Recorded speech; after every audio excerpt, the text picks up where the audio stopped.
औज़ुबिल्लाहि मिनश्शैतानिर्रजीम बिस्मिल्लाहिर्रहमानिर्रहीम अल्लाहुम्मा सल्लि अला मुहम्मद व अला आलि मुहम्मद। आज का जो हमारा टॉपिक है वो है बेसिकली एटम क्या होता है, एलिमेंट क्या होता है, कंपाउंड क्या होता है, मिक्सचर क्या होता है, मिक्सचर की कौन-कौन से टाइप्स हैं।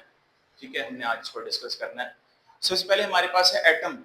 एटम आप बचपन से पढ़ते आए होंगे। Atom is the smallest particle. ये सबसे छोटे से छोटा पार्टिकल होता है which can not be created, बनाया नहीं जा सकता, नॉट डिस्ट्रॉयड, ना ही इसको तबाह किया जा सकता है। तो इसकी डेफिनेशन क्या होगी? Atom is a smallest particle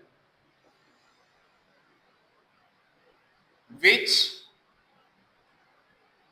cannot be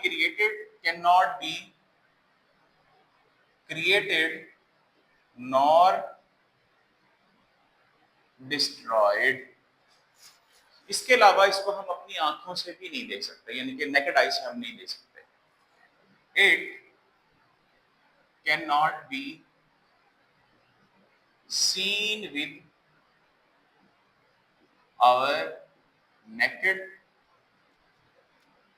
eye। हम इसको अपनी आंखों से नहीं देख सकते। अब जब एक जैसे एटम्स आपस में मिल जाते हैं, जिसका वॉल्यूम सेम हो, जिसका साइज सेम हो, जिसकी शेप सेम हो, तो वो मिलके एलिमेंट बनाते हैं। लाइक यहां पर देखें, हमारे पास एलिमेंट क्या होगा? When same type of atoms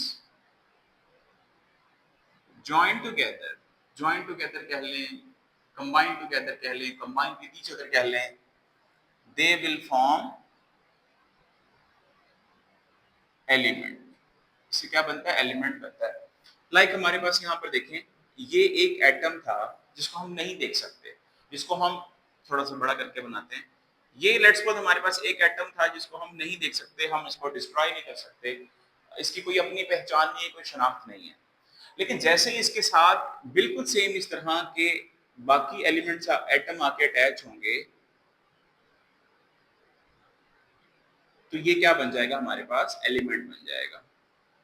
अकेला ये एटम है, this one is atom, this one, और ये सब मिल जाएंगे तो क्या बन जाएगा? एलिमेंट बन जाएगा। एलिमेंट्स को आपको पता होगा, carbon, oxygen, nitrogen, calcium, phosphorus के तमाम एलिमेंट्स हैं। अब जब ये एलिमेंट्स आपस में मिलते हैं, केमिकली ज्वाइन होते हैं, केमिकली इकट्ठे होते हैं, तो फिर ये कंपाउंड बनाते हैं। कंपाउंड कैसे बनता है? जब देखें, लेट्स सपोज मेरे पास एक एलिमेंट है Na, एक एलिमेंट है हमारे पास Cl, तो मिलके क्या बनेगा? NaCl। अब ये जो NaCl है, इसमें ये भी एलिमेंट है, sodium is an element, chlorine भी यहाँ पर क्या है हमारे पास, क्लोराइड जो है वो हमारे पास ये भी एलिमेंट है। अब जब ये आपस में इकट्ठे हो जाएंगे, सोडियम क्लोराइड, सोडियम एक हमारे पास अलग है, क्लोराइड हमारे पास एक अलग है। जब ये दोनों आपस में इकट्ठे हो जाएंगे तो मिलकर क्या बना देंगे? कंपाउंड बना देंगे। ठीक हो गया? तो कंपाउंड क्या होगा? व्हेन, इसकी डेफिनेशन हम क्या करेंगे? व्हेन टू और more than two elements join chemically। जब ये केमिकली आपस में इकट्ठे होंगे तो क्या बनेगा? हमारे पास कंपाउंड बनेगा। एक और एग्जांपल देख लेते हैं। 2 की तो हमने एग्जांपल ले ली, NaCl। 3 की ले लें कोई, C6H12O6। ये किसकी एग्जांपल होगी जनाब? ये होगी हमारे पास कंपाउंड की एग्जांपल होगी। ऑलराइट, अब जब मिक्सचर के ऊपर हम आएंगे तो मिक्सचर क्या होगा? जब दो डिफरेंट चीजें आपस में मिक्स की जाती हैं तो उसको हम मिक्सचर बोलते हैं। लाइक पानी के अंदर आप चीनी को मिक्स कर दें, वो मिक्सचर बन जाएगा। अगर आपने चाय बनानी हो, उसके अंदर आप दूध, पत्ती और जो भी चीजें और डलती हैं वो डालें, आपकी चाय बन जाएगी। तो उसको हम बोलते हैं मिक्सचर। अब मिक्सचर की डेफिनेशन क्या होगी? मिक्सचर की डेफिनेशन क्या होगी? When two substances join with each other।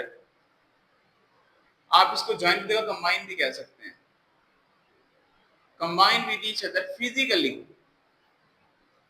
अब आप फिजिकली उसको मिक्स कर रहे हैं। चीनी को पानी के अंदर डिसॉल्व करवा रहे हैं, फिजिकली करवा रहे हैं, चाय बना रहे हैं, फिजिकली बना रहे हैं। तो फिजिकली अगर दो सब्सटेंसेस को हम इकट्ठा कर दें तो उससे बनता है मिक्सचर। मिक्सचर की दो टाइप्स होती हैं, एक हमारे पास है होमोजीनियस मिक्सचर, एक हमारे पास है हेट्रोजीनियस मिक्सचर। अब होमोजीनियस मिक्सचर क्या है और हेट्रोजीनियस मिक्सचर क्या है? अब यहाँ पर अगर मैं इसको थोड़ा सा, स्पेस का थोड़ा इशू है यहाँ, इसको अगर हम ओवरऑल इसको अलग अलग करूं तो होमोजीनियस मिक्सचर ऐसा मिक्सचर होगा जिसका फेज सेम रहेगा। फेज सेम रहने का क्या मतलब है कि अगर आपने पानी के अंदर इंक को मिक्स किया, ब्लू इंक मिक्स कर दी है या रेड इंक मिक्स कर दी है, अब जब आप उसको मिक्स कर लेंगे तो वो लिक्विड ही रहेगा, लेकिन उसका कलर चेंज हो जाएगा, फिजिकली उसका कलर चेंज हो जाएगा। लेकिन अगर आप रेड इंक उसमें डली हुई हो तो आप सामने से देख के नहीं बता सकते कि इसमें जामिश्री डली हुई है या फिर रेड इंक डली हुई है, आप नहीं बता सकते। क्यों? क्योंकि उसका फेज सेम है। तो जब हम दो चीजों को मिक्स करते हैं और मिक्स करने से उनका फेज सेम रहे तो उसको हम बोलेंगे होमोजीनियस मिक्सचर। एग्जांपल मैंने आपको क्या बताई है, वाटर प्लस इंक। आप पानी के अंदर इंक को डिसॉल्व कर लें, होमोजीनियस मिक्सचर है। अच्छा, दूसरी साइड पे हमारे पास क्या आता है, आप पानी के अंदर ऑयल को मिक्स कर दें, पानी के अंदर आप कुछ सैंड पार्टिकल्स को मिक्स कर दें, रेत को थोड़ा सा मिक्स कर दें, तो आप दूर से जब आप देखेंगे, सामने रखेंगे तो आपको पता चल जाएगा यार यहाँ पर लिक्विड है और यहाँ पर यहाँ पर हमारे पास वाटर है और यहाँ पर हमारे पास ऑयल है। ठीक हो गया? या अगर उसमें रेत मिक्स हुआ होगा, सैंड डिसॉल्व हुआ होगा तो आपको लगेगा यार इसके अंदर कुछ छोटे छोटे पार्टिकल्स मौजूद हैं।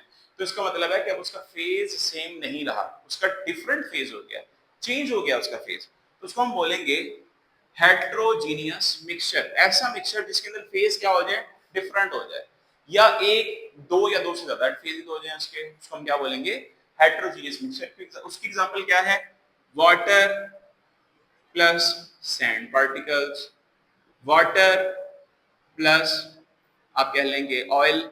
इन चीजों को जब आप मिक्स करेंगे तो फिर आपका फेज सेम नहीं रहेगा, वो डिफरेंट हो जाएगा, उसको हम बोलते हैं हेट्रोजीनियस मिक्सचर। अब हेट्रोजीनियस मिक्सचर के अंदर कुछ और भी मिक्सचर शामिल है। वो कौन कौन से हैं? एक हमारे पास है कोलाइड, एक हमारे पास है सस्पेंशन। कोलाइड के ऊपर हम बाद में आते हैं, पहले हम सस्पेंशन पे बात करते हैं। आप जब बच्चे की अगर दवाई लेकर आए, मेडिसिन लेकर आए, तो उसमें आप क्या करते हैं, आप सिरप मिलता है आपको, उसमें डॉक्टर कहता है कि आपने इसके अंदर पानी को मिक्स करके, इसके अंदर पहले बॉईल करना है पानी को, उसको मिक्स करके शेक करके फिर पिलाना है। और उसके ऊपर मेंशन होता है कि जब भी आपने इसको इस्तेमाल करना है तो शेक बिफोर यूज, आपने इसको हिलाना है, शेक करना है इस्तेमाल करने से पहले। तो वो सस्पेंशन होती है।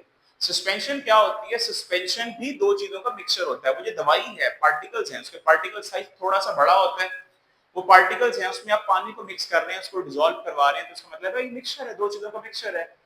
तो वो है हमारे पास सस्पेंशन। उसके ऊपर अगर आप नेक्स्ट टाइम कभी लेकर आए तो उसके ऊपर लिखा होगा ओरल सस्पेंशन। ठीक हो गया? उसमें पार्टिकल साइज थोड़ा सा बड़ा होता है, आपको वाज़ेह तौर पे नजर आता है कि यहाँ पर दवाई के पार्टिकल्स मौजूद हैं। अगर सिरप निकालें चम्मच के ऊपर, फिर भी आपको वाज़ेह तौर पे नजर आते हैं उसके पार्टिकल्स, मेडिसिन के पार्टिकल आपको नजर आते हैं। वो है हमारे पास सस्पेंशन। कोलाइड क्या है? कोलाइड भी मिक्सचर होता है डिफरेंट सब्सटेंसेस का, लेकिन उसमें हमें सब्सटेंसेस नजर नहीं आते। मिसाल के तौर पे अगर हम और इसकी बात करें, मिल्क की एग्जांपल लिखी है मैंने, मिल्क को हम देखें तो हमें नहीं पता चल सकता कि इसमें प्रोटीन है, इसमें लैक्टिक एसिड है, इसमें और क्या क्या चीजें मौजूद है, हमें मालूम नहीं होता, हमें देखने से नहीं बता सकते। और इसको अगर हम फिल्टर करें तो ये नॉर्मल फिल्टर पेपर से तो फिल्टर हो जाता है, लेकिन अल्ट्रा फिल्टर पेपर से ये फिल्टर नहीं होता। तो हमारे पास जो कोलाइड होता है ये भी मिक्सचर होता है, सस्पेंशन भी मिक्सचर होता है, बस इन दोनों में डिफरेंस ये है, सस्पेंशन के अंदर पार्टिकल साइज थोड़ा सा बड़ा होता है जिसकी वजह से ये नजर आता है, यानी कि पार्टिकल्स नजर आते हैं। कोलाइड के अंदर क्या होता है, जो पार्टिकल साइज होते हैं वो थोड़े से छोटे होते हैं, जिसकी वजह से वो हमें सही तरह से विजिबल नहीं होते। ये हैं हमारे पास मिक्सचर की कुछ एग्जांपल्स, इसकी टाइप्स। और आप, उम्मीद करता हूँ आपको ये समझ आया होगा कि एटम क्या होता है, छोटे छोटे पार्टिकल्स, फिर एटम से मिलके एलिमेंट बनता है, एलिमेंट से मिलके कंपाउंड बनता है, और फिर जब हम डिफरेंट सब्सटेंसेस को फिजिकली मिक्स करते हैं तो मिक्सचर बनता है। फिर इसकी दो टाइप्स होती हैं, हेट्रोजीनियस और होमोजेनियस मिक्सचर। होमोजेनियस मिक्सचर के अंदर आपके पास सेम फेज होता है, हेट्रोजीनियस मिक्सचर के अंदर आपके पास डिफरेंट फेज होता है।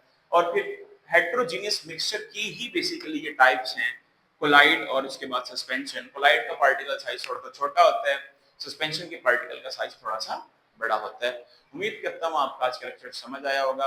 अगर आपको समझ आया है तो सब्सक्राइब और लाइक जरूर करें। बहुत शुक्रिया।